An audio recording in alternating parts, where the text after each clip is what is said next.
The room is still. The air hangs thick, as if waiting for something that has already passed. It's a silence that feels heavy, one that comes after a breath exhaled too slowly, too quietly, like the final sound of a life slipping away. But in the world of ancient Egypt, there is no grand shift, no sudden lightning or thunder that follows this final exhale. Death is not dramatic. It is not a catastrophe, nor is it a celebration. Instead, it is a moment of delicate balance, an ordinary turning of the page between two chapters in a story that no one truly knows the end of. The body lies there, still warm, draped in linen that brushes softly against the skin, its threads almost imperceptibly shifting with the faintest movements of the air. Around it, a quiet tremor runs through the flickering lamps, their flames trembling like candles caught in an unseen draught. The chants rise from somewhere beyond the room, distant, soothing, but disorienting. Are they coming from inside the mind, or from outside, carried on the wind that now feels thick with dust? It doesn't matter, because the moment of death is not the end, but the beginning of something altogether different. In this world, death is a doorway, but not one to simply step through. The process of dying has already begun, but what happens after, what must follow, is far more important. In this space of near darkness, every action, every whispered incantation, every carefully wrapped linen holds significance. It is not enough to simply die. The soul must be ushered out with great care, or it will linger, lost and confused, neither in the world of the living nor the dead. The ancient Egyptians knew that the body might perish, but it was the soul that truly had to be saved, preserved, guided, and remembered.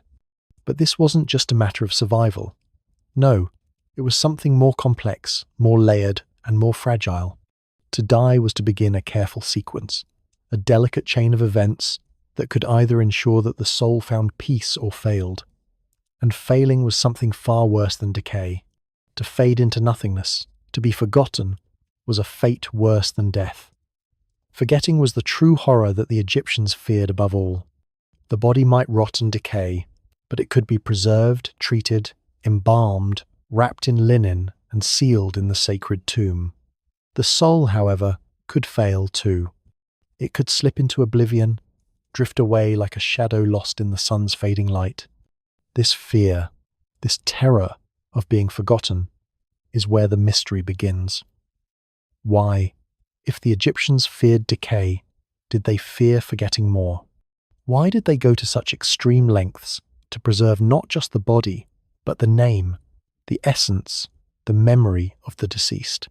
The mummification process was not simply about preservation, it was about keeping the soul within reach.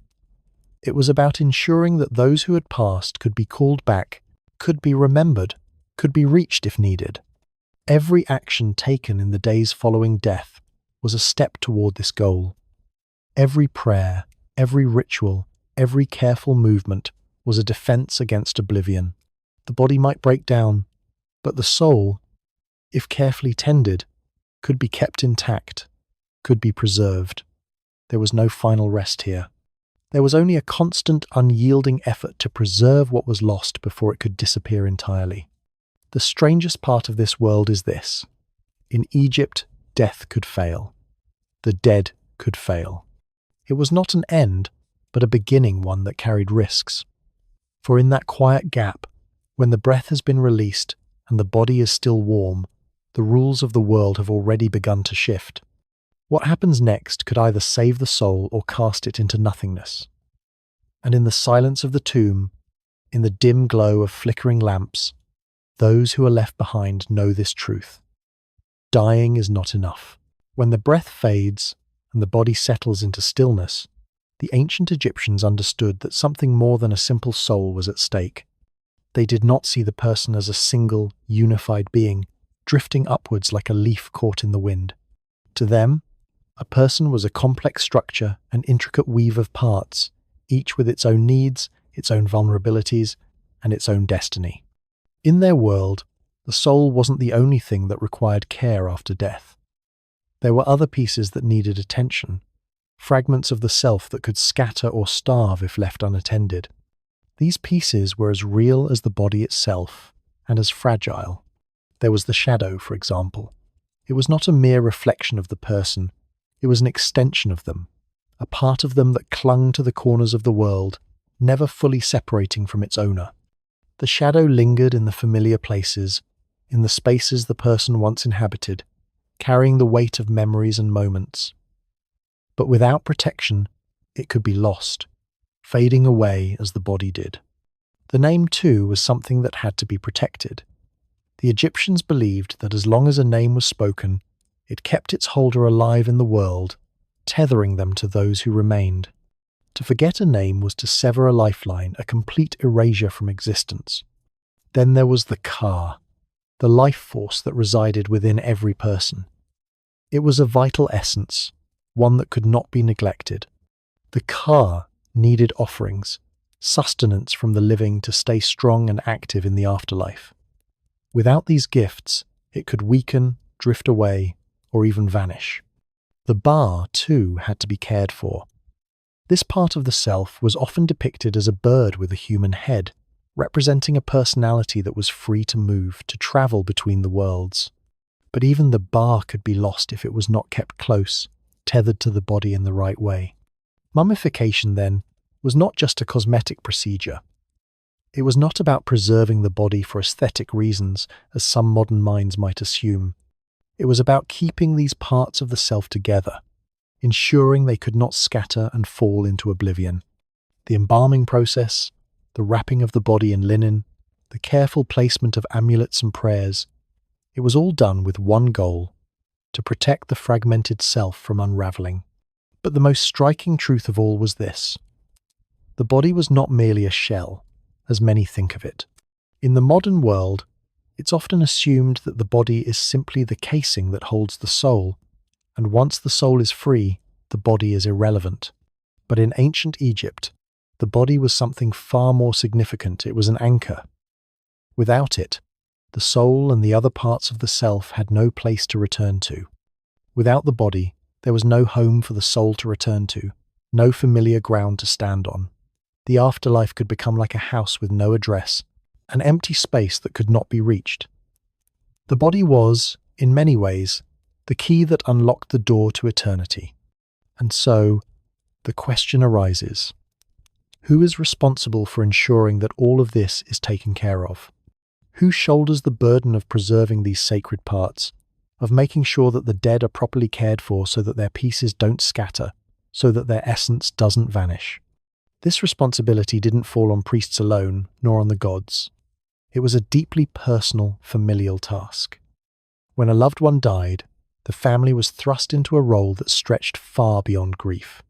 They were now responsible not just for the body, but for the soul, the name, the Ka, the Ba, and all the fragile fragments of a person that needed to be pieced together again.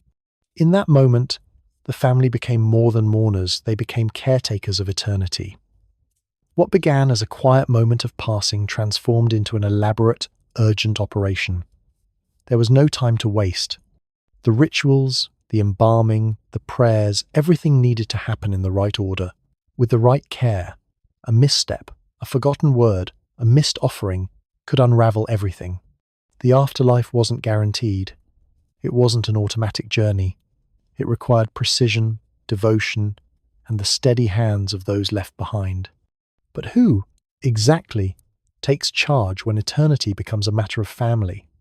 And how does the weight of responsibility settle on their shoulders, knowing that they hold the fate of their loved one's soul in their hands? The next mystery lies in that very question. How does the care for the departed unfold when it becomes an urgent, practical matter of life and death? And what happens when the human world collides with the divine in this most sacred of duties? The moment of death lingers in the room like a shadow, stretching quietly as the family begins their delicate task. There is no grand pause or dramatic shift. Death moves fast, too fast for the slow, aching rhythm of grief. Time presses in. The body, still warm and soft, must be tended to before the inevitable decay begins. The mourning, though real, has no place here yet. This is not the time for sorrow, but for action. In the first hours, the deceased is washed with care, their skin cleansed with fragrant oils, the scent filling the air like a last offering of comfort. The family speaks to the body as if the soul still lingers there, within reach, waiting to hear the final words of those who loved it. It is not an empty gesture. It is an act of connection, a way to tether the soul just a moment longer, as if hoping that anything might delay the inevitable. The body is positioned carefully, each movement deliberate, each touch sacred. They work quickly, but not out of haste. Time is the true enemy here, and every minute, every second is precious. The courtyard outside begins to stir. The neighbors begin to whisper. In the distance, a woman's voice rises in the familiar wail of mourning. The first public signs of grief have begun. The home, which only moments ago was a place of quiet privacy, transforms into a scene that belongs to the community. Mourning is no longer just a personal affair. It is now a public duty, one that must be shared and witnessed. What was once a family's love, quietly contained within their walls, is now a ritual, the beginning of something much larger. The figures who begin to arrive are almost theatrical in their appearance, wailing mourners, priests dressed in flowing robes, attendants who move with practiced solemnity. At first, they seem like actors in a performance, each person playing their part in the ritual. But as the scene unfolds, the truth becomes clear.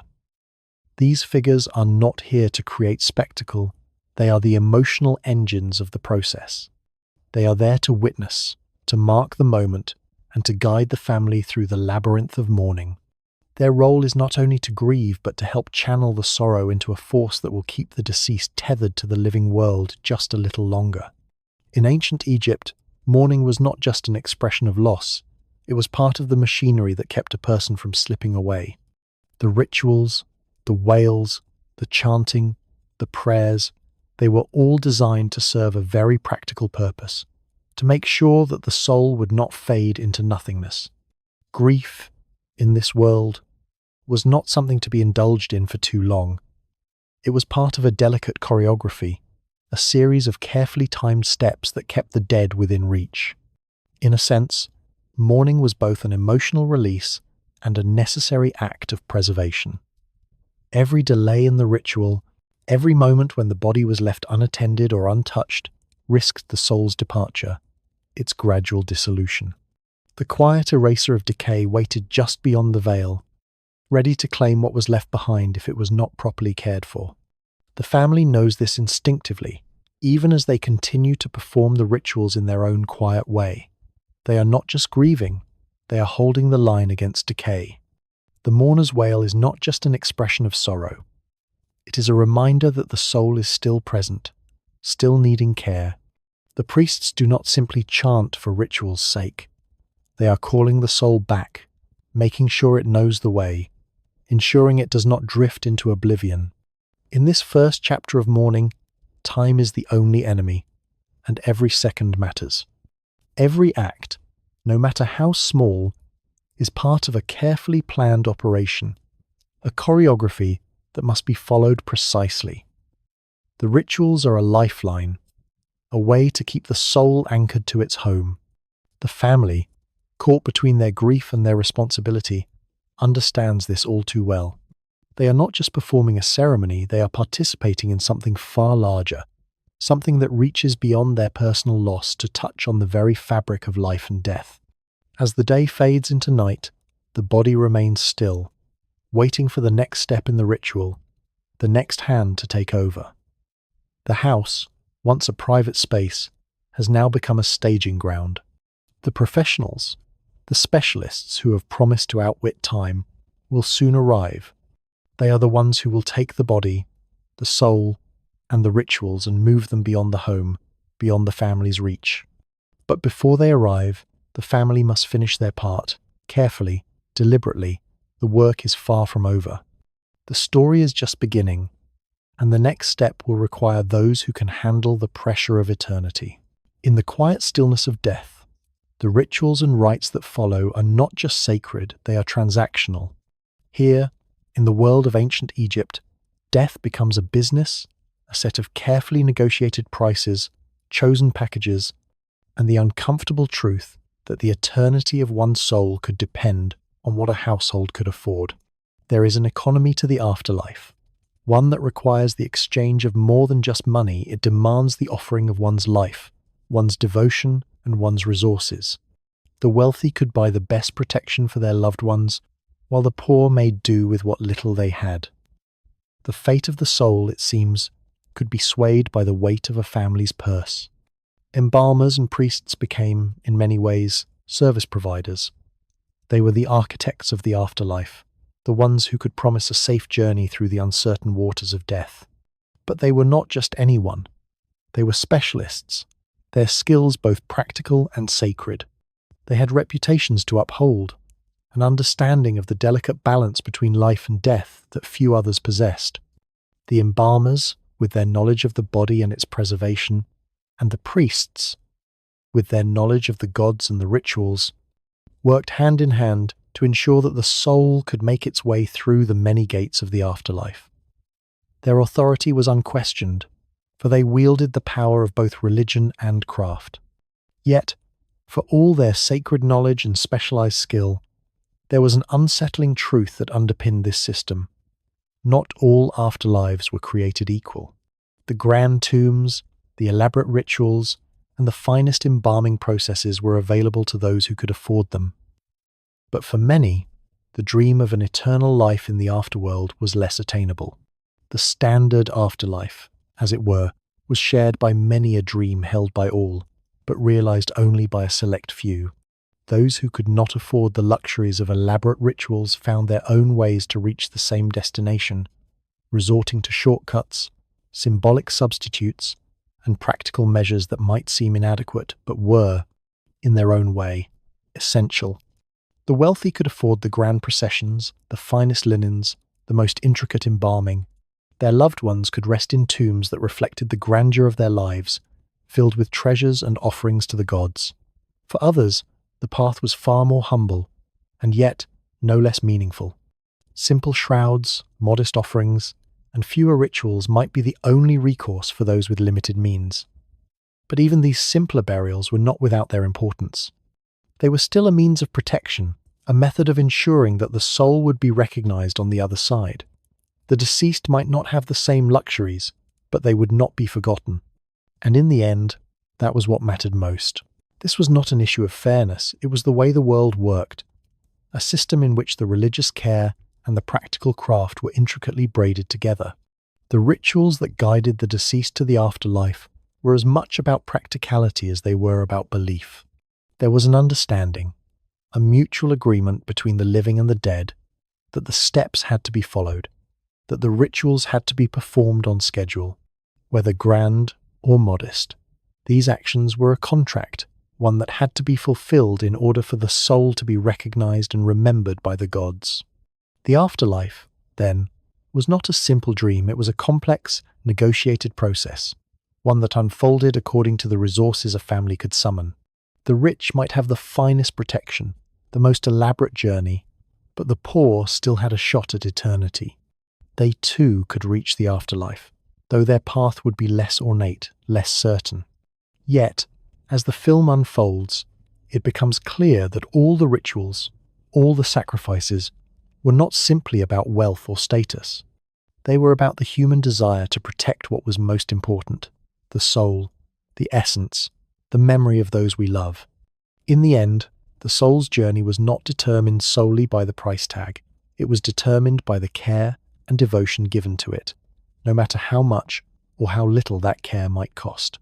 With the deal made, the family can now rest, knowing that they've done what they can, but their work is far from over. The body must now be handed over to the specialists, to the professionals who will transform it into a lasting form. It's time for the most secretive space of all the workshop where a body is prepared for its final journey. Here, the true work begins. The body will be turned into something more than just a vessel. It will be transformed, preserved, and readied for the afterlife, according to the rules of both craft and ritual.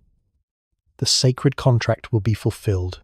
The embalming workshop is a place of quiet concentration, a room where the art of death unfolds with measured steps. It feels like a strange hybrid, a laboratory of sorts, where precision and ritual coexist, and a temple where sacred knowledge is both guarded and revered. The air is thick with the scent of oils, resins, and the dry heat of the room, as the embalmers move through their work with a steady rhythm. There are no grand gestures here, no dramatic flares of energy. This is a place of careful, methodical action, where the body is transformed not just into a preserved vessel, but into something that can survive the long journey to the afterlife. Every action is deliberate, every gesture measured. The body is first cleansed, washed with fragrant oils and resins, the scent of each one mingling in the air like a last offering to the senses. The embalmers work with the precision of skilled artisans, their hands moving in practiced motions, each one a small part of a much larger process. Time is their enemy, but they move as though they are working within the bounds of eternity. The first step is to remove what will spoil what might rot or decay too quickly. With careful hands, the organs are removed one by one, preserved or discarded depending on their function, their worth, and their role in the afterlife. And here, in the heart of this secretive space, comes the first of many revelations that may shake modern assumptions. The brain, that organ so prized today, is often removed and discarded during the mummification process. To the Egyptians, it was not a thing of importance. It held no value for the soul's journey. It was the heart that mattered. The heart was the seat of the soul, the organ that would be weighed and judged in the afterlife. It was kept, carefully preserved, because it was believed that the gods would use it to measure the worth of the deceased. The brain, by contrast, was seen as a superfluous organ, unnecessary for the soul's passage through the afterlife. It would not be needed, so it was discarded. This decision, so foreign to modern sensibilities, is a stark reminder of the ways in which ancient cultures viewed the body not as a simple machine, but as a complex network of symbols, each part playing a role in the greater story of life and death. The body was not simply being preserved for the sake of preservation, it was being prepared for something far more important. The embalmers weren't just working with flesh, they were preparing the person to be legible to the gods. They weren't just keeping the body intact, they were making it readable, understandable, so that the gods could see it and recognize it when it arrived in the afterlife. Every step, then, is both physical and symbolic. The work of the embalmers is as much about meaning as it is about preservation. The drying process, which takes place over days, is a battle against rot, against moisture, against time itself. The body is placed in natron, a naturally occurring salt, which draws out the moisture and preserves the body. It is a slow process, a controlled wait. As the body dries and hardens, each day, a small step toward eternity. This is no quick procedure. It takes time, 70 days, in fact an entire ritual calendar that marks the journey from death to the afterlife. The 70-day span is not merely a trivia point, it is an integral part of the process. Each day, each hour, each moment is sacred. The body must be allowed to dry completely, to undergo a transformation that will render it ready for the next stage of the journey. The embalming process, slow and deliberate, mimics the passage of time itself. A steady march from one moment to the next, a journey from the world of the living to the realm of the dead. It is a ritual, a sacred calendar, where each action takes on meaning, where every gesture matters. The embalmers are not just preserving flesh, they are preparing the deceased to stand before the gods, to be recognized and judged, to be given a place in eternity. The process unfolds with a quiet intensity, as each step is carefully planned and executed. The body is not just a vessel, it is a symbol, a message, a sign. And as the embalmers move through their work, the viewer is drawn into the world of ancient Egypt, where death was not an end but a beginning, and where every action, no matter how small, carried profound meaning. The work of the embalmers is more than a simple craft. It is an act of devotion, a way of ensuring that the deceased would not be forgotten, that their journey would be safe, that they would be welcomed on the other side. As the body is carefully dried and prepared, it is as though time itself slows down. The 70 days are not just a period of waiting, they are a ritual countdown, a process that transforms the body into something eternal. The embalming workshop, a place that feels both scientific and spiritual, becomes a sacred space where the boundaries between life and death are blurred. Here, the work is not simply about preservation. It is about transformation, about ensuring that the deceased will be ready for the next stage of their journey. The heart is kept, the brain discarded, and the body is dried, preserved, and prepared. But this is just the beginning. The body has been stabilized, but it is still incomplete. It is not yet safe. In the next steps of the process, the body will be transformed further, made safe in a different way through layers of protection, symbols, and sacred rites. The work of the embalmers is far from over, and the body is far from ready for the afterlife. But with each passing day, each step closer to completion, the promise of eternity becomes just a little more real. The body, now cleansed and dried, undergoes its final transformation. The wrapping process, which might seem like a mere act of preservation, is far more profound. In the hands of the embalmers, linen becomes something more than fabric. It becomes a second skin, a veil of protection, a coded message written in folds and threads. Each layer, each precise fold, carries meaning. The linen isn't just there to hold the body together. It's a system, an intricate map designed to preserve identity, to ensure that the deceased is not lost to time or to oblivion. As the body is carefully wrapped, the embalmers place amulets in specific spots, each one carrying a unique purpose. Some are meant to protect the body from decay, others to shield the soul from danger on its journey. Each amulet is placed with intention, murmured words of prayer accompanying each movement. The linen wraps around the body like a cocoon, not merely securing the flesh but binding the soul, locking in recognition. This is no generic corpse. This is the individual, the person who lived, loved, and was known. The wrappings are not only a barrier against decay, they are the final line of defense against forgetting. The body must remain itself, must be recognizable to the gods when it stands before them. The embalmers take great care to ensure that the deceased's identity is preserved. For in the afterlife, it is this identity that will determine whether the soul is granted passage, whether it will be recognized by the divine. The body is wrapped not just to protect it, but to make it legible to the gods. It must be the person, the one who once lived, not an anonymous form of death. The careful placement of amulets and linen ensures that no part of the person is lost. But the mystery deepens as the wrappings continue. The body, as it lies there in the quiet, is not merely a preserved relic. The mummification process, far from being a passive act of preservation, is an active one. The body is treated less like something dead and more like something waiting to be activated. The body is not simply a shell to be admired. It is a vessel, one that will function again when called upon. The linen, the amulets, the precise placement of each layer is part of a system built to ensure that when the proper rituals are performed, the body can once again eat, speak, sense, and move. This revelation changes everything. The body is not a relic on display, a preserved object of curiosity. It is a device, a mechanism, an instrument designed to work again. When the rituals are performed and the gods are invoked, the body will awaken, will respond to the commands given by the living. The linen is not just a shroud. It is a functional system, one that ensures the body is not left behind in death but made ready for action. This body, wrapped so carefully, will not stay still forever. It will be activated, not by the touch of time but by the careful, intentional rituals performed by those who know the ancient ways. The amulets, placed with such care, are more than just protective charms.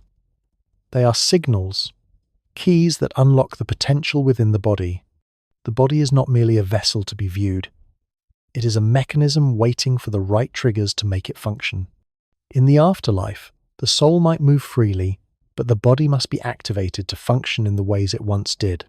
The wrappings, the amulets, the prayers, they are all part of a larger system designed to make sure the body responds, that it does not simply lie in wait, but becomes a tool that can interact with the world of the gods. There is an eerie thought here, one that lingers long after the wrapping is complete. The body is not merely preserved. It is a device, a living thing in waiting. Its purpose not to remain static, but to be called upon, to be used, to be brought back to life in a new form. The linen is not just decoration. It is a system, a functional, living system, built to ensure the body can work again when the time comes.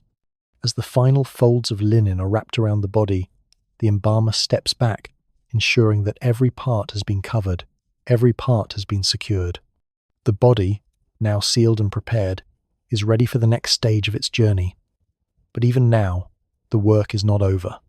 The body, wrapped in linen, covered in amulets, ready for action, is still not yet ready to face the gods. The next step will take it out of the private world of the embalming chamber and into the public realm, where the rituals of the living will introduce it to the world of the divine. The stage is set for the final farewell, the ritual that will prepare the body to take its place in eternity. But before the body can face the gods, it must be recognized in a ritual that will ensure it is seen, that it is remembered. The next phase is one of public recognition, a final ritual that will help the body stand before the divine as more than just flesh, but as a being, a person, ready for its next life. The shadows of the embalming workshop fade into the bright, shimmering light of the Nile. The funeral procession begins, its movement deliberate, measured, and infused with both sorrow and purpose. The body, now wrapped and prepared, is carried gently on a bier, its form a solemn sight beneath the folds of linen. The air hums with the sound of chanting, the songs rising and falling like the ebb and flow of the river itself. Offerings, laid carefully on the bier and around the body, are displayed like proof of love, gifts for the gods, for the deceased, and for the living who remain behind. Every item carries meaning. Food, oils, and trinkets, all meant to ensure that the soul's journey is as smooth as possible, that it will find comfort and sustenance along the way. The Nile becomes the central artery in this procession, a living river that carries the deceased toward their final resting place. Boats glide silently across its waters, cutting through the current with practiced ease. The river, stretching out like a natural path, symbolizes more than just the geographical journey. It is the border, the passage between life and death, and every crossing of it is imbued with deep significance. The movement from one shore to the other mirrors the movement of the soul from the world of the living to the world of the dead. As the procession moves along the river, there is a profound sense that this is not merely a farewell, it is an escort. The deceased are not being abandoned, but guided, led by their community, their loved ones, and their caretakers toward the next life. The Egyptians did not see death as a solitary, isolated journey. To them, the dead needed accompaniment. They needed witnesses. They needed those who would ensure their safe passage through the perilous unknown. In this procession, the dead are escorted as if they were setting out on a dangerous trip, a journey through dark, uncharted waters where guidance was not just helpful, but necessary. The community, too, plays an essential role in this ritual. Funerals, it turns out, were not designed solely for the deceased. They were a performance, a ceremony to be seen and shared. The mourning, the wailing, the offerings, all of these were not just for the benefit of the dead, they were for the living as well. The funeral was a public event, meant to be witnessed, meant to involve the community in the process of escorting the soul to its resting place. The crowd becomes a part of the mechanism that ensures the deceased will arrive in the afterlife properly. Their grief, their actions, their participation, they help form the bridge between the living and the dead, ensuring that the deceased is recognized, that their journey is marked, that they are not forgotten. As the procession moves through the streets and down to the water's edge, a reveal punctures the modern fantasy of solitary tombs. We often think of burial as a private affair, a personal moment between the deceased and those closest to them. But in ancient Egypt, the journey to burial was a social and emotional one, and it was performed strategically.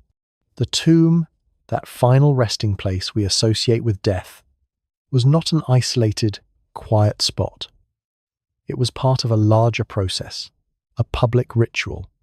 The deceased did not simply slip away into the darkness of a private tomb. They were accompanied, escorted, and seen by the community, who ensured that the transition was completed with dignity and respect. The procession continues, each step a carefully planned moment, each song an offering a small part of the larger narrative. The body is carried through the streets, passing familiar landmarks, one last tour through the world of the living before it reaches the tomb. The chants grow louder, the offerings are laid out in greater abundance, and the sense of anticipation deepens. The journey to the tomb is not just a movement through space, it is a movement through time, a passage from one realm to another. As the body nears the tomb, the focus sharpens, narrowing on the final threshold moment. This is the crucial point in the ritual when the dead must be given back their senses.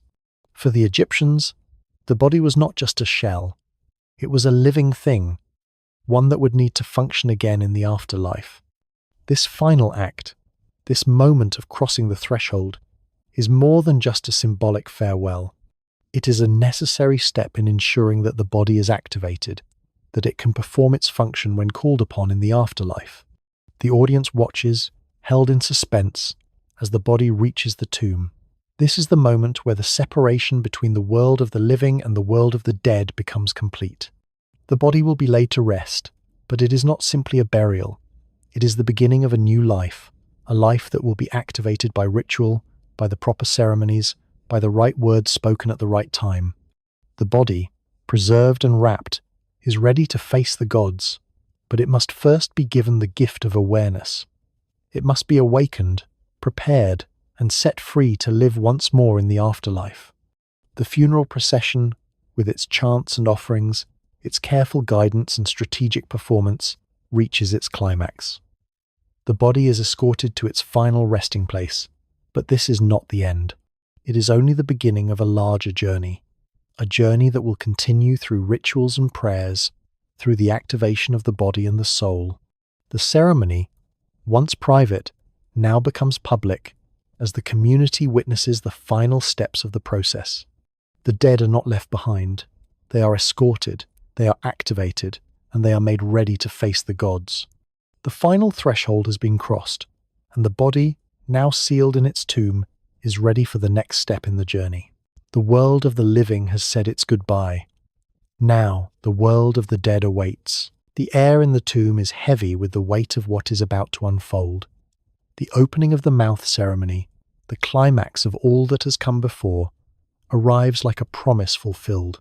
It is not just a ritual, it is a moment that breathes life into the dead, a final act of restoration. The body, carefully wrapped and prepared, lies in wait, not yet ready to step into the afterlife.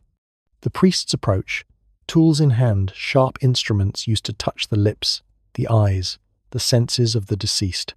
They move with practiced reverence, speaking as if to someone who is present but unreachable, someone whose soul still lingers in the air. The tools, small and delicate, are pressed against the lips and eyes, the very openings through which the world is experienced. The priest, chanting softly, guides each gesture with an almost uncanny precision, as if the dead could hear, could understand, could respond. This is not mere symbolic theatre. It is believed to be an act of restoration, an act that reawakens the dead's faculties. The deceased must be able to breathe, speak, and receive offerings again. Without these functions, the journey to the afterlife would be incomplete. The deceased would be trapped, unable to interact with the world they are meant to enter. The ceremony unfolds in a way that feels both intimate and unnerving. The living are acting as though the dead can respond, as though the very body in front of them is a person who can hear, who can feel, who can understand.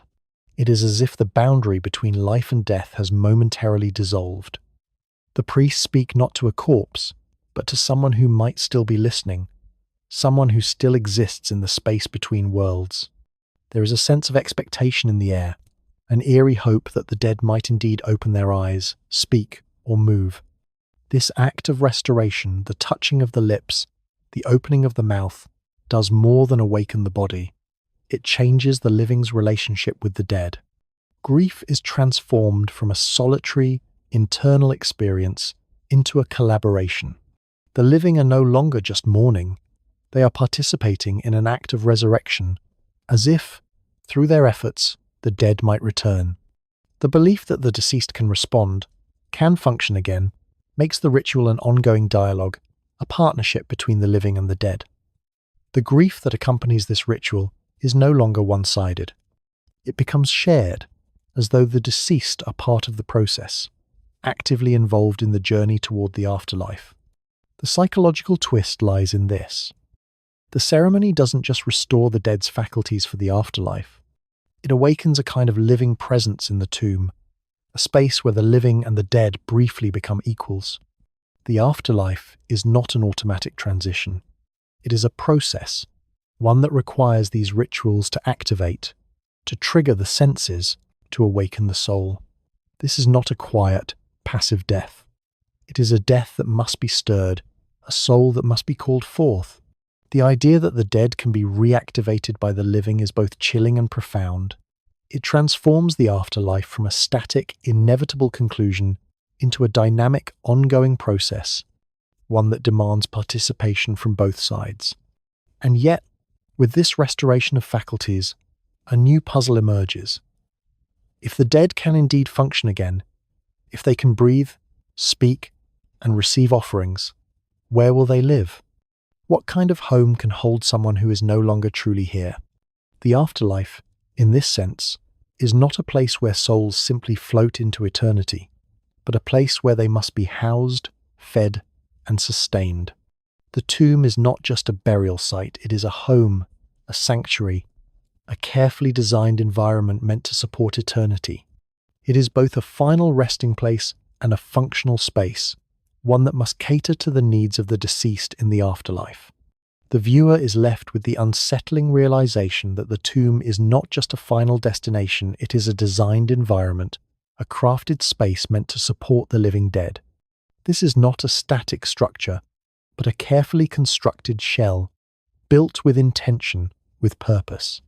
The tomb is not just a burial site. It is a place where the deceased can continue to function, to interact with the world of the gods, and to receive offerings. It is a home for the soul, a space that must be protected and maintained even after death. The ceremony has opened the body's senses, but now the question arises, what kind of environment can truly support eternity? The tomb, like the body, must be carefully crafted. It must be both protective and functional, a place where the dead can exist in a new form, a new reality, but still rooted in the world they left behind. The next chapter of the story must explore this new space, the tomb, as both home and protective shell, a space where the dead are meant to live on, as if their journey is not truly over, but merely beginning again. The tomb, often thought of as a mere burial site, is more accurately a carefully crafted home, designed not only to house the dead, but to serve as the vessel for their continued existence. This is not a spooky backdrop. This is architecture with a clear, deliberate purpose. The tomb is a space where the deceased will continue their journey, and its walls, chambers, and corridors are designed as part of a larger narrative, a story the dead will read and live through, an extension of their life in the physical world. Every inch of the tomb is planned. Each chamber, each passage, is built with specific intention, as if the tomb itself is a continuation of the deceased's daily life. On the walls, images of daily activities, farming, feasting, hunting, offer more than just decoration. These are not simply artistic flourishes. They are symbols of stability, designed to reassure the spirit that life, even in the afterlife, will be as it was. Each image serves as a guide, a visual map of the world the deceased knew and the world they are about to enter. The painted fields are not just images, they are access points, doors into a reality where the dead can find nourishment, shelter, and companionship. The carvings and decorations, then, are not merely for display. An offering table, meticulously carved into the stone, is not a mere symbol, it is a literal supply, a place where offerings can be made and where sustenance can be provided for the deceased. The tomb itself, in this way, is a carefully constructed system, a machine that works to ensure the deceased has everything they need to survive and thrive in the afterlife. It is not a place of mere rest, but a place of continued activity, a system designed to produce enough forever. The obsession with gold, which many modern observers associate with ancient Egyptian tombs, is reframed in this context. Gold, fine jewelry, and other riches were not just for display or for luxury, they were part of a larger protective system. The real power, the true protection, came from placement and meaning. It was not the wealth itself, but the way the objects were positioned within the tomb, the rituals that surrounded them, and the symbols they embodied. Gold, for example, was often used to cover the face of the deceased, a literal shield against decay, but also a symbol of transformation and rebirth. The tomb, in this way, becomes a space not just of preservation, but of activation, a controlled world designed to keep the deceased in place while still allowing their spirit to move freely, interact with the gods, and take part in the endless cycle of life. A subtle sense of paranoia and precision permeates the design of the tomb. Sealed doors and hidden rooms are common features, evidence of an underlying concern for both practical and spiritual safety. The tomb is not simply a resting place, it is a fortress, a controlled environment meant to ward off thieves, intruders, and even unseen supernatural forces. The placement of objects, the sealing of chambers, the choice of directions, all of these were carefully considered, as the tomb's designers understood the threats that lay both within and beyond the world of the living. The corridors are narrow, winding, often leading to places where the deceased can be hidden, protected from the outside world. Even the positioning of the tomb itself, whether in a valley, on a cliff, or in a remote desert, is deliberate, meant to shield the body from theft, from the elements, and from the unpredictable forces that might threaten the soul's journey. The tomb is built to isolate and protect, but also to allow movement of the spirit, movement of offerings, movement of the dead from one world to the next. This is not a prison. The tomb is a machine, a carefully constructed system built to produce enough for the deceased forever. It ensures that the spirit remains in place while still allowing it to move, function, and interact with the world of the gods. Each object, each symbol, each chamber has a purpose to preserve, protect, and activate. The tomb's design is as much about maintenance as it is about sanctity. It is a place where the dead can continue to live, where they can find what they need, and where they can be reminded of the life they once had. In this sense, the tomb is not just a final destination, it is a living, breathing part of the afterlife itself. The careful planning of the tomb, with its precise measurements, sealed chambers, and symbolic objects, reveals a deeper truth about ancient Egyptian belief. It wasn't enough to simply bury the dead. They had to be provided for, cared for, and protected. The tomb was not a passive space, nor was it a place of finality. It was a carefully constructed environment designed to ensure that the deceased would never truly be gone. They would always have a place in the world, a place to eat, sleep, and live, even if that life existed in a different form, in a different space. Now that the tomb has been designed as a sanctuary for the deceased, the next step is to consider the tools, supplies, and objects needed to make this controlled world function. The tomb is a home, but it is also a system, one that requires workers, supplies, and tools to make sure the deceased is not left wanting. What does the deceased need to survive? What objects will ensure that they can perform the rituals required of them, that they can interact with the gods, that they can continue to live as they once did? The next chapter of the story will delve into the objects buried with the dead, what they were meant to do, and how they were carefully selected to serve their purpose in the afterlife. The objects placed beside the deceased in an Egyptian tomb were not mere possessions. They were not things to be admired or cherished as items that once belonged to the living. Rather, they were actors in a much larger, ongoing performance, one where each item was designed to solve a problem, to offer a solution to the difficulties the dead might face in the afterlife. The question at the heart of this section is deceptively simple. What problems might the dead face, and how did the living try to solve them in advance?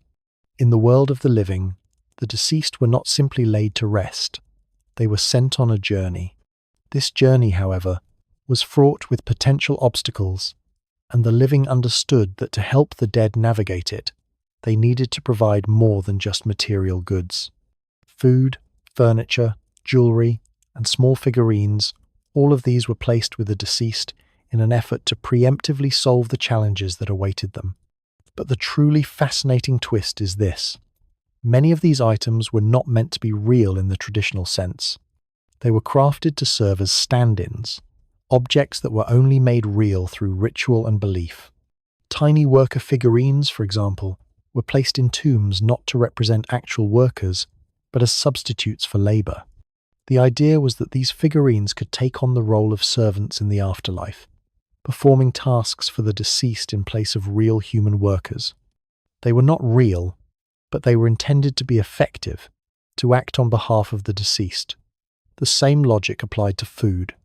Painted representations of food were placed in tombs as a substitute for actual nourishment, because it was believed that these painted items could transform into real sustenance when the gods saw them and invoked their power. The Egyptians didn't just see a painted loaf of bread. They saw an offering that, through ritual, could become a real, edible thing in the realm of the dead. In a similar way, written lists were placed beside the deceased lists of provisions, of offerings, of important names to conjure what was not present. These written records had a power of their own, as the words themselves were considered to be a conduit to the divine. The written word, therefore, was far more than just a symbolic gesture. In the Egyptian worldview, it could invoke the presence of what was absent, creating a kind of magical realism where language held the key to making objects, actions, and people appear in the afterlife. In this world, sometimes a list of names or an inscription was worth more than a tangible object because the gods were said to read. By invoking the right words, the living ensured that their loved ones would have access to what they needed, even if the objects themselves were absent. This is where the eerie practicality of the Egyptian afterlife belief system becomes most apparent. It was as if the Egyptians were preparing for the afterlife the way someone would pack for a long journey. The difference was that the suitcase was sealed underground, meant to carry the deceased into eternity. But rather than packing physical items, the Egyptians packed their tombs with representations, objects that could be activated through ritual and belief. The tomb became a space not just of material goods but of potential, a place where the dead could access what they needed, not by having the real thing, but by having the right words and symbols in place. The living understood that in the afterlife, things were not simply about material possession or physical comfort. The true fuel behind the success of the tomb, the real power of these objects, was language. Without the right words, the most beautiful tomb was nothing more than stone. A painted table, a carved chair, a tiny figurine, all of these objects were lifeless without the words that gave them purpose. The living had to ensure that the right words, spoken by the priests or written on the walls, were there to activate the objects. The dead would not be able to simply walk into their tombs and use the items they had left behind. They had to be summoned, they had to be called into existence, and this was done through language. Words had the power to transform, to make the abstract tangible, to turn the symbolic into the real. This twist, this understanding of words as the true power behind the tomb, deepens the mystery of how the afterlife worked. It's not just about having things, it's about understanding that these things were only functional when activated by the right language, the right rites. The real magic was not in the material wealth, the objects, or the gold, but in the ability to speak and write the names, the titles, the prayers, and the spells that would ensure the deceased's survival and success in the afterlife. The objects, The tools, the supplies, they were important, but they were nothing without the words. With this in mind, the story takes a crucial turn. Once the objects have been placed, and the tomb has been stocked with the right items to ensure the deceased's continued life, the focus shifts to the most important part of the process: language itself. The next chapter must explore the realm of spells, names, and texts that guided the dead through what came next. Without the right words, the afterlife could not function as it was intended. The tomb may have been stocked with everything needed to sustain the deceased, but it was the spoken word and the written text that would truly guide the dead toward eternity. The afterlife in ancient Egypt was not a vague, ethereal realm. It was a defined terrain with specific rules, thresholds, and dangers. As the deceased journeyed through the underworld, they encountered gates, guardians, and the constant need to prove themselves worthy of passage. In this world, knowledge became a weapon. As the dead needed more than just bravery or luck, they needed the right words. To pass through these gates, they had to speak the correct names, answer riddles or challenges, and declare their purity with precision. Each step, each word, mattered deeply. The journey was not simply about walking through the afterlife. It was about navigating its labyrinthine rules and ensuring that no mistake was made. A single misstep, a single forgotten name, could stop the soul in its tracks like a locked door. This section guides the viewer through this strange, almost game-like progression. The spells that were inscribed on papyrus or coffins acted like keys, each one unlocking different aspects of the journey. Some spells offered protection, others provided concealment, and still others were meant to transform the dead into something else, perhaps a creature that could pass undetected, or a spirit that could call upon the gods for aid. The spells were not just words, but functional tools, each one tied to a very specific need. But as the narrative unfolds, a sharp twist reveals the high stakes of this terrain. The underworld was not just a place to endure. It was a place where the dead could be misunderstood, misfiled, or stripped of their identity. If the soul arrived unprepared, it could easily be lost, misidentified, or erased entirely. The underworld had no tolerance for error. One wrong name or failure to answer a challenge could result in being turned away, lost forever, or condemned to eternal wandering. The terrain itself was not just a passive backdrop, it was an active player in the game of life and death, and the rules of that game were unforgiving. There is a deeper theme woven into this revelation: language as memory. To continue moving forward, the dead had to keep themselves intact. Their identity was not a static thing. It was a fluid concept that had to be continually reaffirmed. The dead had to be able to say the right words, the right names, at the right time. Without that ability, they risked losing who they were, slipping through the cracks of the underworld and fading into nothingness. In essence, the dead were held together by their words, and every spell, every incantation, was an attempt to ensure that they would remain themselves throughout the journey. The dead were not simply people trying to reach a destination. They were people trying to hold on to their very sense of self in a world where identity could be erased with a single forgotten phrase. The stakes of this journey become even clearer as the section moves toward its conclusion. The final and most daunting challenge looms ahead: the Duat, the night world. The Duat was the ultimate destination, the place where the dead would face judgment. But it was also a realm fraught with dangers. This was no simple passage. It was a land where every misstep could cost the soul its future. The spells the deceased carried were specifically designed to guide them through this perilous place, protecting them from its dark forces, its predators, and its ever-shifting terrain. The Duat itself was a place where the dead could be lost, confused, or obliterated if they did not have the right tools, if they did not have the proper knowledge, the proper words to navigate its depths.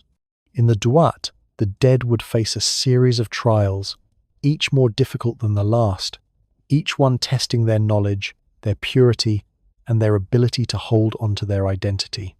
Every gate, every challenge, would require the right words to pass. And if those words were not spoken correctly, if the names were forgotten or misused, the journey would be over. The Duat was not a passive backdrop for the dead's journey. It was an active, dangerous force that could strip away everything the soul had fought for. The section ends with the audience now on the edge of the greatest mystery yet, the Duat itself.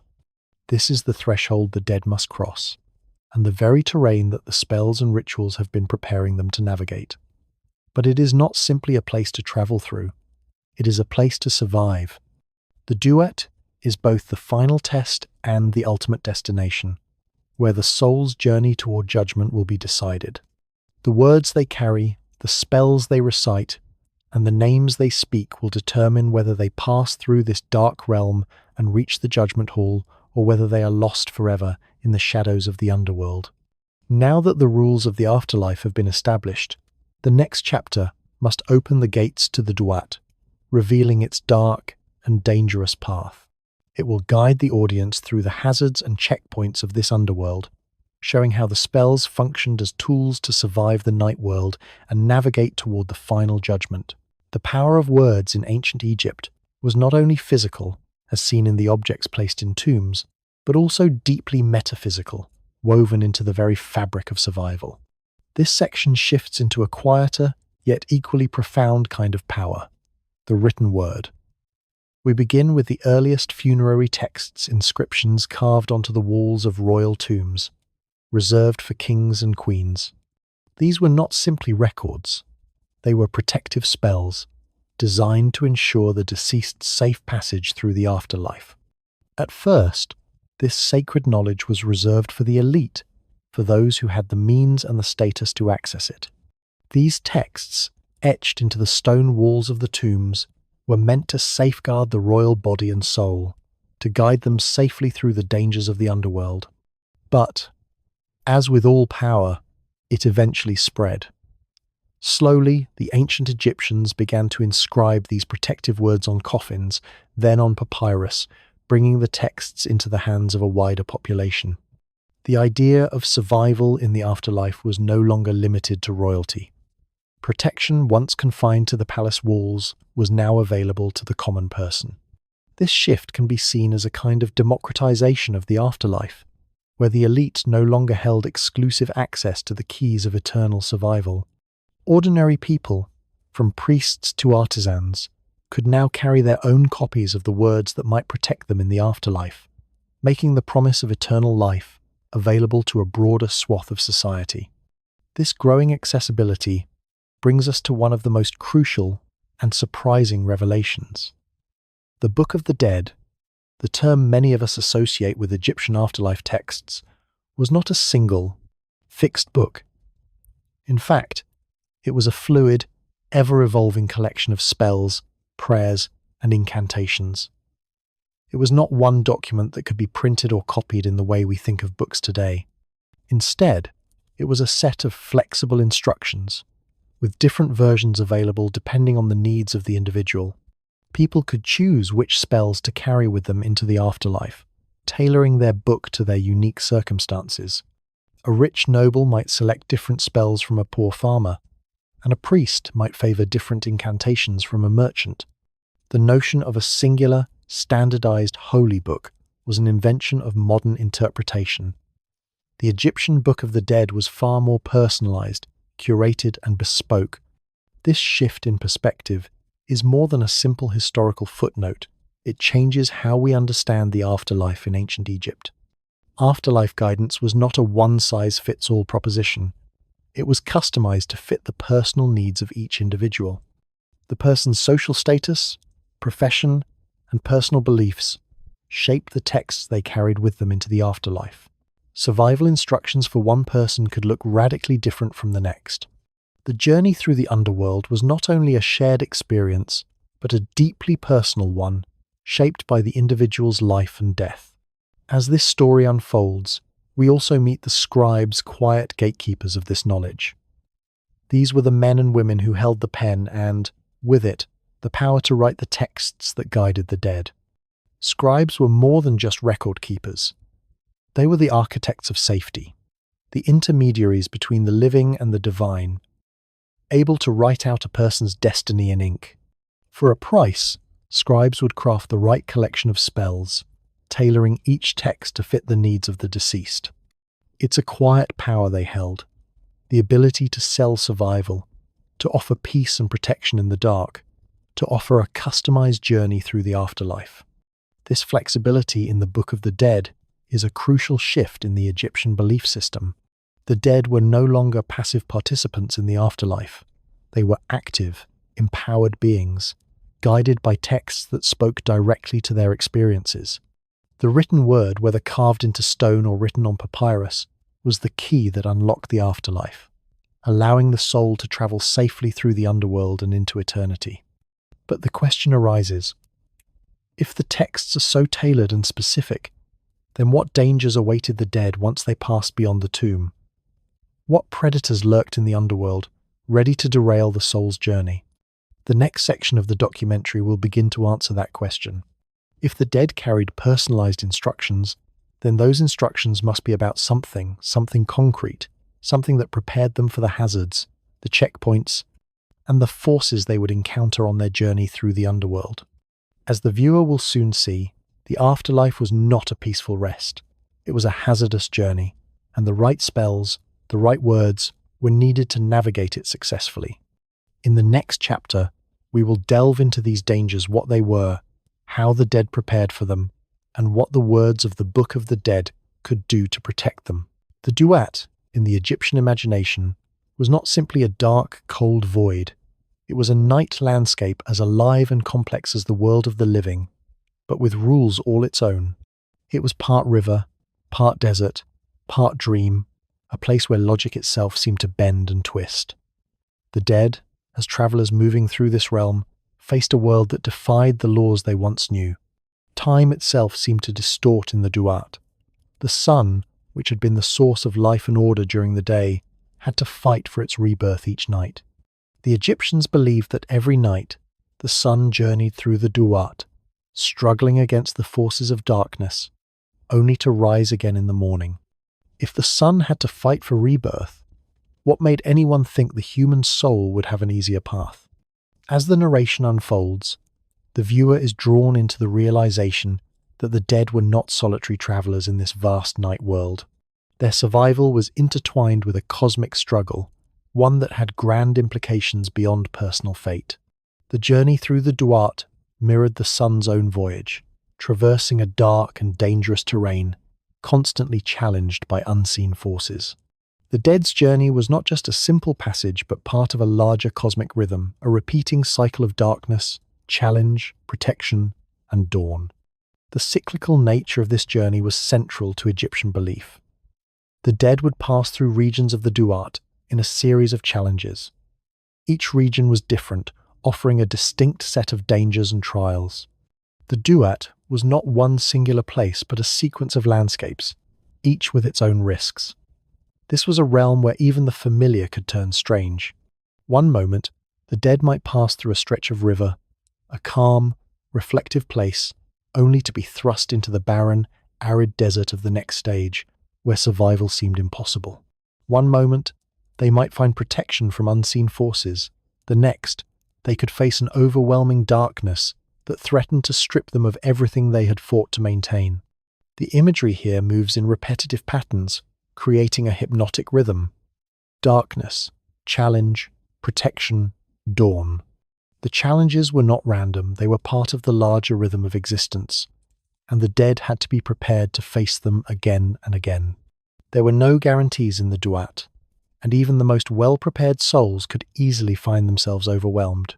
For the dead, survival was not just about reaching the final destination, it was about surviving the night itself, in its constant shifts from one perilous region to the next. This is where the first major reveal comes. The Duat was not a single pit, as it is often portrayed. It was a vast, living realm with multiple regions, each with different risks and rules. The dead had to move through this terrain with awareness, fully alert to the dangers around them. Drifting was dangerous. The Duat was no place for passive travelers. the underworld could easily misinterpret a soul that lacked focus. Those who lost their way, who allowed themselves to be lulled into complacency, could easily find themselves lost forever in its depths, misfiled or forgotten, their identities stripped from them. The tension builds as the narration introduces the concept that the dead were not alone in the Duat.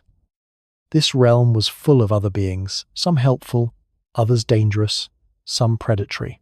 While the Duat offered spaces of protection, it was also filled with dark entities that might mistake the dead for prey. Some of these beings were gods and spirits that helped guide the souls along their journey, but others were monsters, predators, or obstacles that stood in the way. The Duat was a place of constant danger, a realm where identity and purity had to be maintained at all costs. The dead could not afford to slip, could not afford to let their guard down. This realization deepens the mystery of the Duat. It is not simply a place of passage, but a living, dynamic world where the dead must adapt to survive. In this realm, survival means more than just moving through. It means navigating the risks, understanding the rules of each region, and avoiding the threats that lurk in the darkness. The challenge of the Duat is not simply external, but internal. As well, the dead must fight to maintain their sense of self, their purity, and their identity. One misstep, one forgotten word, could cause them to lose everything. The viewer is left with a chilling understanding. The Duat is not just a backdrop for the afterlife, it is a living, breathing threat. The dead must be prepared to face it with everything they have, knowledge, cunning, and the right tools. But this is just the beginning. The dead must not only face the challenges of the Duat, but also learn how to adapt to it through disguises, transformations, and strategies for evading the predators that hunt in the darkness. The next chapter will reveal how the dead prepared for these threats, showing the tricks they employed to navigate the dangers of the night world. The Duat is a place of constant change, and only those who can adapt will have any chance of surviving the journey through it. The journey through the Duat wasn't just a matter of survival, it was one of constant adaptation, where the dead had to employ a variety of survival tactics to navigate the ever-shifting landscape. One of the primary tools in this arsenal was magic. The dead could use spells to change their very form, becoming swift birds to soar through dangerous areas, shining spirits to ward off hostile forces, or even beings that could slip past attention unnoticed. These transformations were not just fanciful tricks, they were vital to navigating the terrain of the Duat, where identity and appearance could determine whether a soul moved forward or was lost forever. The spells allowed the dead to evade predators, slip through traps, and bypass dangers that might otherwise have proven fatal. However, the true shock in this revelation lies not in the ability to shapeshift, but in the understanding that the afterlife was not purely a place of rest or leisure. It was a continuation of life, albeit under different rules. The dead were not simply escaping death to live in eternal bliss. They were expected to continue living just without the fragility of flesh. Work, movement, and obligation were part of the afterlife's reality. Paradise, for the Egyptians, was not the absence of duty. It was the transformation of routine into something that could persist beyond death. The dead had to maintain their identity, their activities, and their purpose in this new form. Survival in the afterlife meant that the dead had to adapt to a world where they still had roles to play, even though their physical bodies were no longer present. This concept deepens the emotional resonance of the afterlife journey. The Egyptians were not merely seeking escape from death. They were trying to preserve the continuity of their lives, to keep their routines intact. The offerings, the spells, the objects in the tomb, each item had a role in sustaining this ongoing existence. Food, tools, jewelry, and statues weren't just there for the sake of ritual. They provided energy, sustenance, and protection for the soul, ensuring that it could continue to function in this altered state. The tomb became a vital part of this system, a place where the living could provide for the dead so that they might maintain their new existence. Offerings were not just symbolic, they were fuel for this transformed life. As the journey through the Duat progresses, the tension builds. The dead may pass through regions of darkness, outwit predators, and transform to avoid detection, but they cannot avoid the final reckoning. No matter how well they adapt, the ultimate test awaits: judgment. This is the climax of the journey, an unavoidable moment of evaluation. The dead may have navigated the dangers of the Duat, but their passage is not guaranteed. The journey was not just about survival, it was about proving worth. The afterlife was not a mere continuation. It was a court of judgment, and the soul would have to stand before the divine to prove that it was worthy of continuing its journey. The twist of this revelation is chilling. The afterlife is not a reward simply given to the dead. It is a trial. The moment the soul faces judgment, everything shifts. The dead are no longer just wanderers through a dark landscape. They are accountable for their lives, their actions, and their worth. The journey through the Duat was only the first step in a much larger trial, one that could determine whether the soul would continue to exist or be cast into oblivion. The section ends by foreshadowing the terrifying calm of the courtroom-like space where the soul's life will be weighed. This is the moment of ultimate judgment, where the dead will be held accountable for the life they lived. The calmness of this process is what makes it so unsettling. The dead stand before the gods, and there is no escaping the judgment. The tension in the story builds as the stakes grow higher. The dead have survived the Duat, but they must now face the most daunting challenge of all: judgment. And the rules of this judgment, the words they must speak, and the judges who will oversee the trial are yet to be revealed.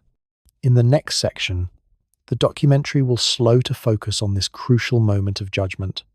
It will introduce the trial's rules, the judges, and the specific words the dead must speak in order to prove they deserve to continue. The afterlife's complexities are about to reach their peak, and the journey toward eternal life will be defined by the actions and words of the soul in this final, terrifying moment. The journey through the Duat leads the dead to a place that is as vast as it is silent: the Hall of Two Truths. This is not a dramatic scene of fiery judgment or thunderous condemnation. Rather, it is a formal, almost sterile encounter with order itself. The dead stand before a panel of assessors, gods, spirits, and divine beings who observe not with anger, but with the quiet, unwavering gaze of cosmic law. The moment is not one of fury or finality, but of structure and protocol.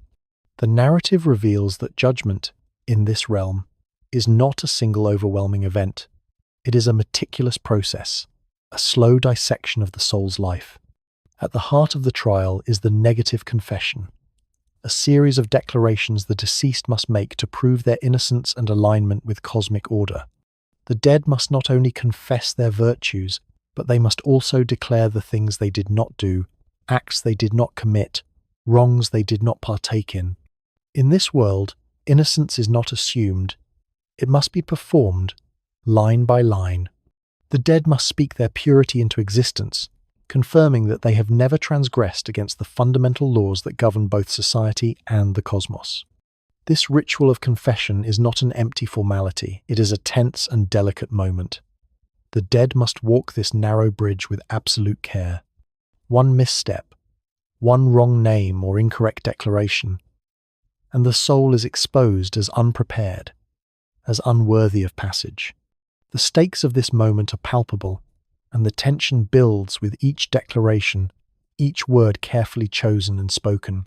The dead must prove themselves not just ethically, but cosmically, in alignment with the balance that sustains the universe. The negative confession paints a picture of a world obsessed not with moral perfection, but with balance and harmony. It is not enough to be virtuous by modern standards.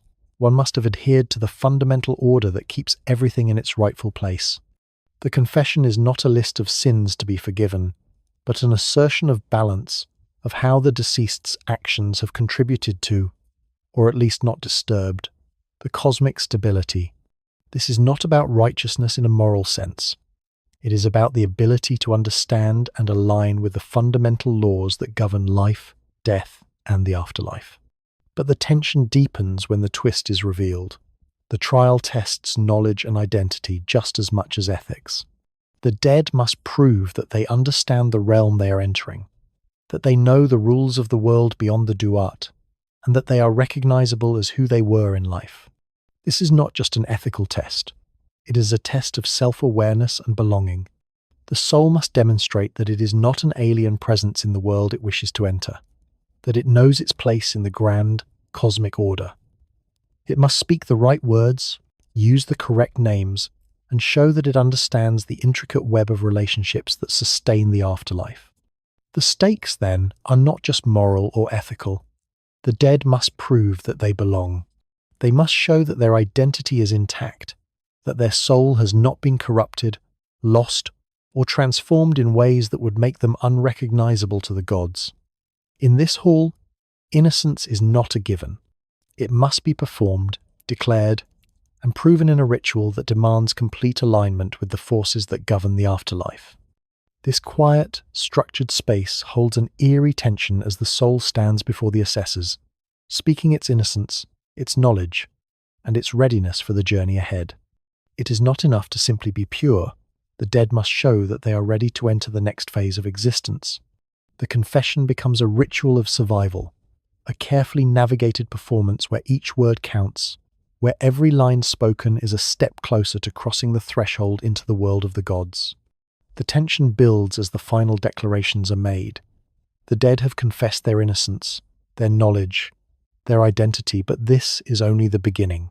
The final stage of the trial still lies ahead, and it is here that everything the deceased has said, everything they have declared, will be tested in the most terrifying way possible. The Hall of Two Truths has not yet revealed its final judgment. The next step is one of ultimate comparison, where the life of the deceased will be weighed against the cosmic order itself. As the declarations are made, the viewer is prepared for the inevitable climax, the moment when the soul's fate is decided in a dramatic, irreversible comparison.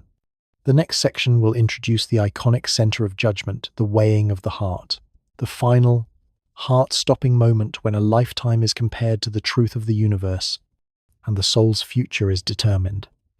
But for now, the narrative focuses on the quiet precision of the trial, the rules, the stakes, and the slow-burn tension that fills the Hall of Two Truths. The moment of judgment has arrived, and with it, a careful, heavy dread. The soul steps before the scale, where its heart will be weighed against the feather of Ma'at, the symbol of truth, justice, and cosmic order. This is the ultimate test, where the dead must prove their alignment with the balance of the universe. The feather, light as air, represents purity and correctness. The heart, however, is the seat of character, the very essence of a person's soul. For the Egyptians, the heart was not simply an organ, it was a repository of actions, choices, and intentions. It was kept within the body until this very moment, for it was believed that the heart was what truly held the key to the soul's worth. If the heart tipped the scales, the soul would be deemed worthy, allowed to continue its journey through the afterlife. But there's a sharp twist here that changes everything. The heart, despite its role as the seat of character, could betray its owner. The Egyptians were not simply concerned with the sins they had committed in life. They feared that the heart could reveal hidden wrongs, those secrets buried deep within the person, the unspoken guilt and regret that could speak against them. This was the true psychological sting. Imagine fearing your own inner self, the very essence of your being, as a witness you cannot silence. It was not just the weight of the heart on the scale, but the possibility that it could talk, revealing secrets the deceased thought were long buried. In this moment, the heart was not only the keeper of virtue, but the potential betrayer of the soul's future. To prevent the heart from testifying against its owner, the Egyptians employed protective spells and used amulets specifically designed to restrain it from revealing hidden transgressions. The heart amulet, often shaped like a scarab, was meant to protect the heart, ensuring that it would not become a traitor to the soul. These magical protections served to keep the heart silent, preventing it from speaking the truth in a way that could condemn the deceased. But even with these safeguards, the fear remained. What if the heart spoke anyway? What if it weighed too heavily against the feather, revealing a life full of secrets, regrets, or unrepentant actions. The psychological depth of this moment is chilling. The Egyptians did not simply fear divine retribution or fiery punishment. The real threat was erasure. Failure at the scale did not mean eternal damnation. In a traditional sense, it meant the collapse of the carefully constructed future, the obliteration of the soul's chance to continue. If the heart tipped the scale too far toward wrong, the soul would be condemned to cease to exist, lost forever in the void. The failure to pass the judgment was not a punishment of eternal fire, but the ultimate erasure, the complete cessation of being. The soul would no longer be allowed to continue its journey in the afterlife. It would vanish, its existence erased like a forgotten name, its essence returned to the cosmic chaos from which it had come. As the heart is weighed, the tension builds. The audience is invited to experience this moment not as a spectacle of good versus evil, but as a psychological and existential crisis. What does it mean to fear your own heart? To worry that the very core of your being could betray you? What happens when the past refuses to stay buried? When the heart cannot be silenced by spells or amulets? This is the true horror of the weighing. The ultimate fear that the very thing that defines you, the soul, the character could turn against you when it matters most. It is not the divine judgment alone that is terrifying. It is the internal battle, the possibility that the heart itself could be the judge and executioner. But even if the heart is weighed and found worthy, there remains a deeper, more unsettling question. What kind of eternity does the soul receive? The soul might pass the judgment, but that does not mean it is free from the laws of the universe. It must continue to align with the balance that governs all things. The afterlife is not a place of eternal bliss. It is a realm of continuity, where the dead must continue to maintain their identity, their role, and their connection to the living world. The soul is not allowed to simply rest. It must continue to exist in alignment with the cosmic order. And that existence comes with its own obligations. The section ends by foreshadowing the true cost of eternity. The dead may have passed the judgment, but they cannot continue without the living world's ongoing participation. Memory, names, and offerings must be continually fed into the world to sustain the soul's existence. The living must remember the dead, speak their names, and make offerings to ensure that their journey in the afterlife remains active. The eternal life granted to the dead is not a passive state. It requires ongoing care, effort, and devotion from those who remain in the world of the living. In the next section, the documentary will explore how the dead are sustained after judgment. The living world must continue to provide, to keep the memory of the deceased alive, or risk their existence collapsing once more. The true cost of eternity is not just about passing the judgment. It is about the continuous effort required to maintain life beyond death. The burial of the dead, in ancient Egyptian belief, was not an end, it was the beginning of a long, intricate responsibility for the living. The afterlife was not a distant, isolated world. It remained intimately tied to the living through continuous care and attention. The viewer is drawn back into the sunlight, following the footsteps of those who visit tombs, leaving offerings that speak like quiet conversations between the living and the dead. These offerings are not just ceremonial gestures, nor are they sentimental extras. They are acts of maintenance rituals designed to ensure the ongoing sustenance of the dead in their journey through the afterlife. Food, incense, and precious items are laid before the tombs, not as gifts, but as essential provisions to keep the deceased connected to the world of the living and aligned with cosmic order. As the narrative unfolds, the tomb itself is revealed not as a final resting place, but as a living interface, a space designed for repeated contact between the realms. The dead, though departed, are not passive residents of another realm. They are dependent on the ongoing attention of the living. In return, they can influence the lives of those who care for them, blessing, warning, or withholding favor if neglected. The act of visiting, offering, and maintaining the tomb is a reciprocal relationship, one that keeps the soul's identity stable in the afterlife. The relationship between the living and the dead is not static. It is a dynamic, ongoing exchange that ensures the soul's continuity. This ritual maintenance is far from simple tradition. It is necessary for the dead's continued existence. Without the proper offerings and attention, the soul might slip into obscurity, forgotten and neglected. The emotional weight of this ritual is profound. Immortality, in this world, is not a free gift. It is a relationship, one that can weaken over time if the living fail in their responsibilities.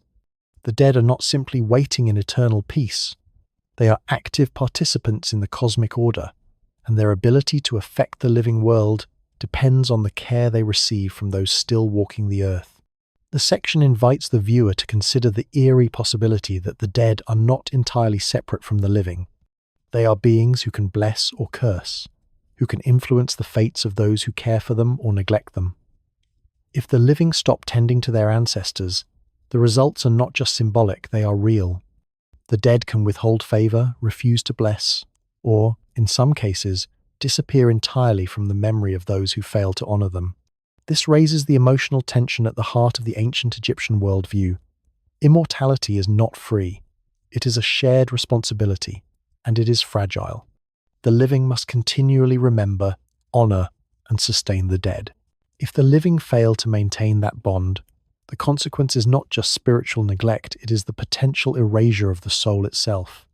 The afterlife is not guaranteed.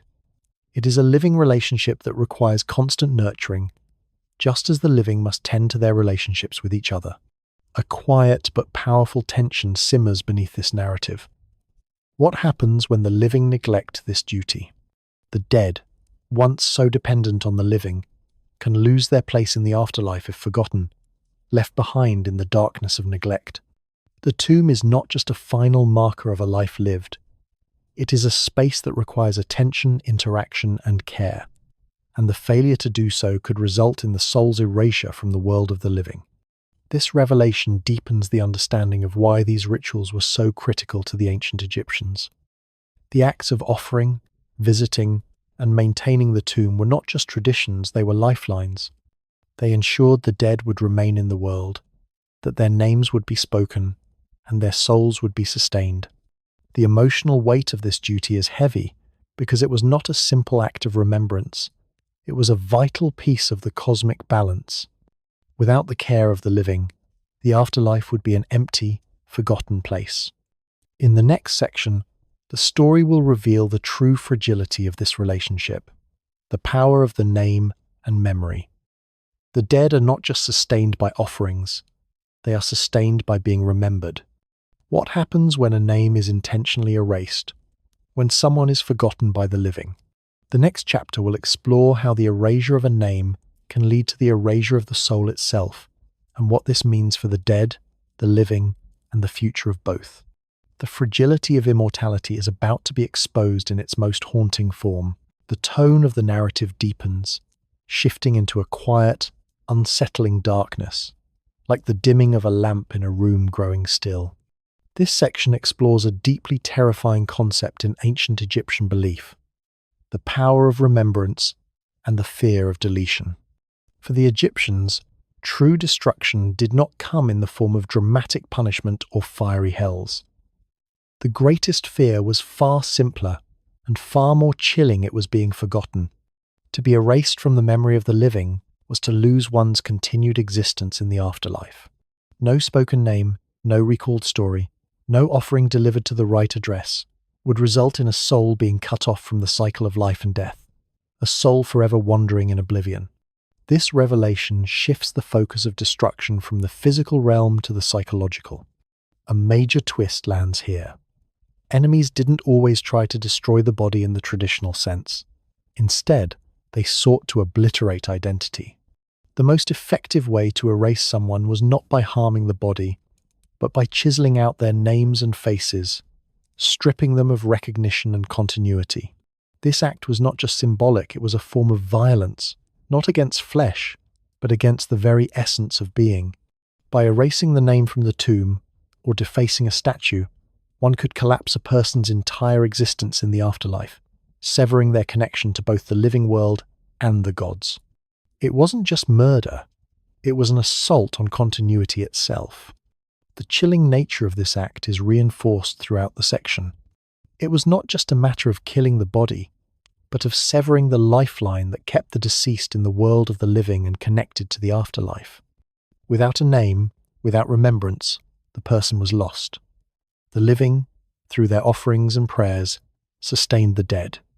But when someone's name was intentionally erased, that person was no longer part of the story.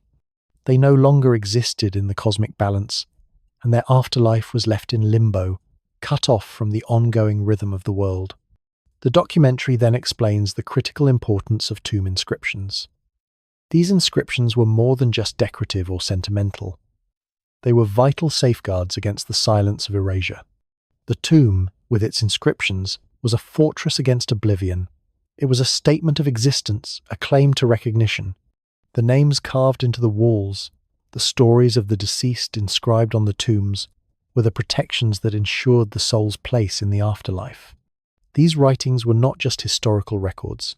They were magical acts of preservation, holding the person's identity together and ensuring they were not swallowed up by time or forgotten by the living. Tomb inscriptions acted as a safeguard against the terrifying fate of being forgotten, of being rendered invisible to both the gods and the world of the living. This theme of memory as life support leads to an eerie connection with the present day. If memory sustains the dead, then the modern practice of archaeology, our own form of remembering, becomes a continuation of the ancient Egyptian system. The work of modern archaeologists, carefully uncovering tombs and deciphering inscriptions, is a strange and powerful form of remembrance. It is a way of breathing life back into the forgotten dead, a modern-day extension of the rituals of remembrance that the ancient Egyptians practiced. Each discovery, each name uncovered, is a reminder that the dead can continue to live at least in the minds of those who remember them. However, this process is not without its complications. The question arises, if memory is so crucial to the afterlife, what happens when that memory is distorted or lost? Modern archaeology has given us a great deal of insight into the lives of the ancient Egyptians, but much has also been lost, erased, or forgotten. Misconceptions, missing evidence, and incomplete records shape our understanding of death and the afterlife. The things we do not know or have failed to uncover become part of the eerie silence that surrounds the forgotten souls. Even as we attempt to resurrect the past, there are gaps, names lost, stories unfinished, identities fragmented. The section concludes by suggesting that the act of forgetting, whether intentional or accidental, carries a weight far heavier than we realize. In the ancient Egyptian worldview, erasure from memory was not just an absence, it was a fate worse than death. And as we dig through the past, we must ask ourselves, what is lost when memory fades? What happens to the dead when their names are no longer spoken, when their stories are no longer told? This haunting idea sets the stage for the final chapter, where the documentary will delve into how modern discoveries, misconceptions, and the missing pieces of the historical puzzle shape our understanding of ancient Egyptian death practices. The dead are not just figures in the past, they are living entities, sustained by memory. And what we do with that memory today will influence the way their stories continue to unfold. As the documentary shifts to the present day, the lens turns toward the modern process of understanding ancient Egypt. The narrative moves through the hushed halls of museums, past excavation sites, and into the sterile, buzzing rooms where bodies are read without unwrapping an entirely new way of opening the past. In these spaces, technology allows us to peer inside the ancient remains without disturbing them, offering a new perspective on the lives and deaths of the Egyptians. This method of scanning, of revealing the past without unraveling it, provides an intimate, respectful approach to understanding what we might have otherwise missed. But even with these advancements, the full picture of ancient Egyptian life and death remains elusive. The popular image of Egypt, as we know it, is built on selective survival. What we often see in books and films, the grand, dramatic royal tombs, the mummies carefully placed in their final resting spots, and the extravagant treasures unearthed from the earth represents only a small portion of the story. The reality is far more complex and fragmented. The grand discoveries and royal burials we celebrate have overshadowed the more ordinary and often forgotten practices of ancient Egypt.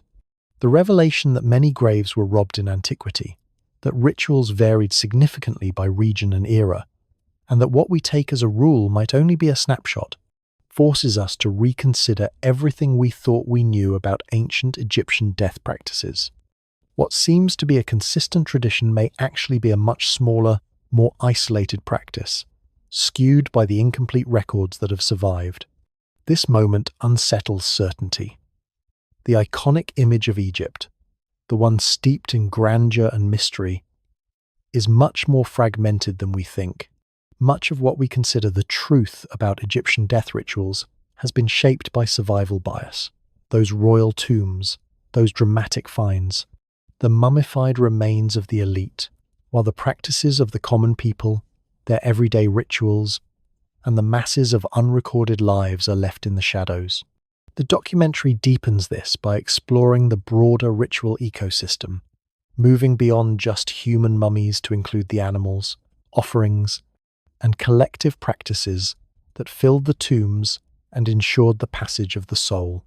These weren't just personal rites, they were part of a broader, more communal understanding of death, life, and the afterlife.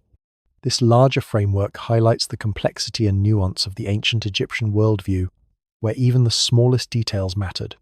The tone remains one of mystery, as each artifact uncovered and each scan performed answers one question but inevitably raises many more.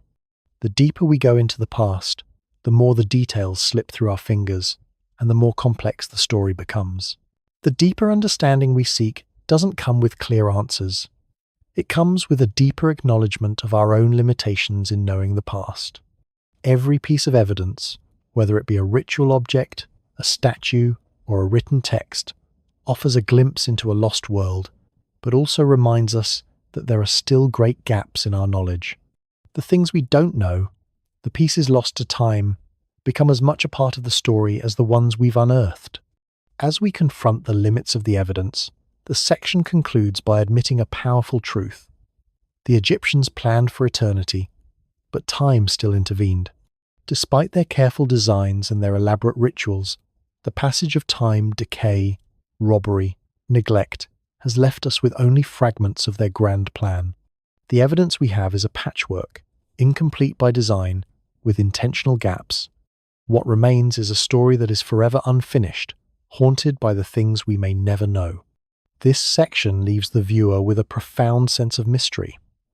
The biggest illusion is the belief that we can see the entire story, the entire picture of ancient Egypt. The mummies, the tombs, and the treasures are all pieces of a much larger puzzle that has been obscured by time, theft, and circumstance. What we have is a glimpse into a world that has almost entirely disappeared, a story half told, a legacy of eternity that has been slowly eroded by the very forces it sought to combat. Yet, even in its incompleteness, the Egyptian story continues to resonate, a whisper aimed at the living, a reminder that memory, continuity, and the search for immortality are never fully realized, but always just beyond our grasp.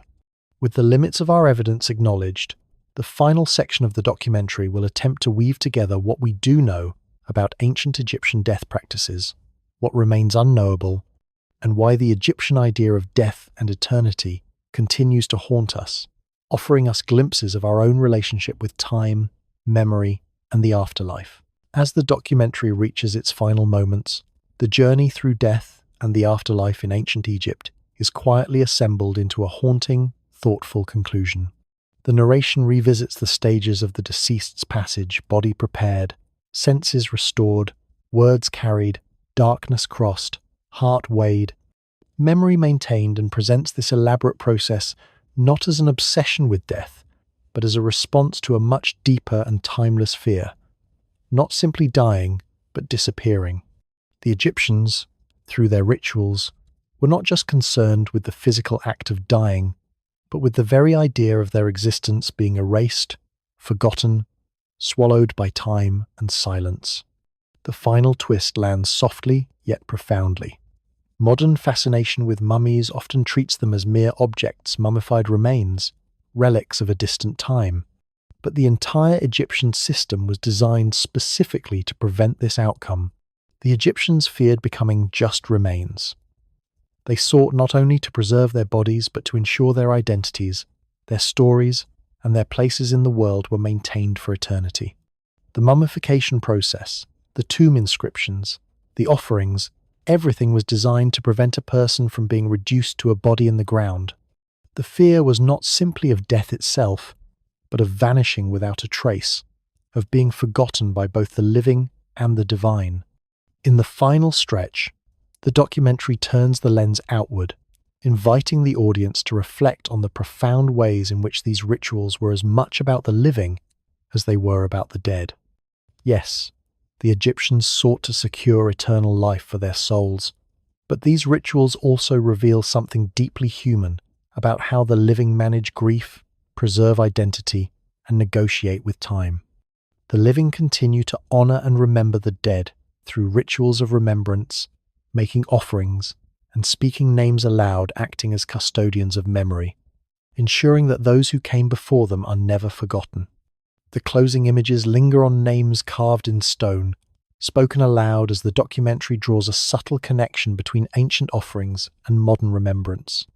Names, it seems, are the thread that connects the past to the present, linking the living to the dead in a continuous loop of memory and identity. Whether engraved on a tomb or spoken in a prayer, the act of remembering becomes a powerful, sacred ritual that transcends time.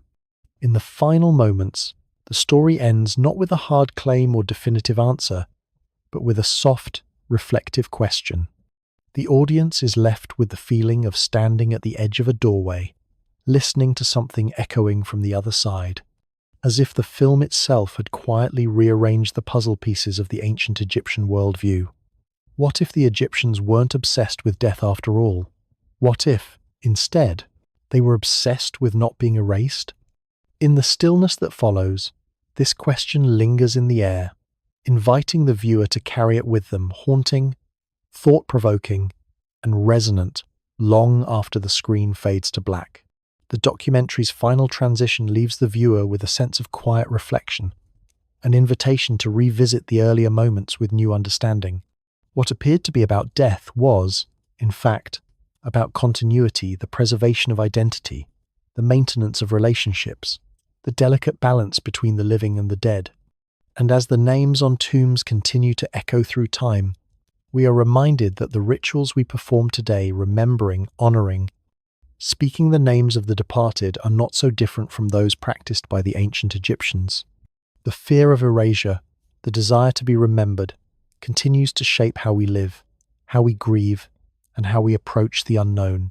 The final question, soft and lingering, invites us to think not just about the past, but about our own relationship with time, memory, and the legacies we will leave behind. What if the true essence of immortality is not simply surviving death, but ensuring that we are never forgotten,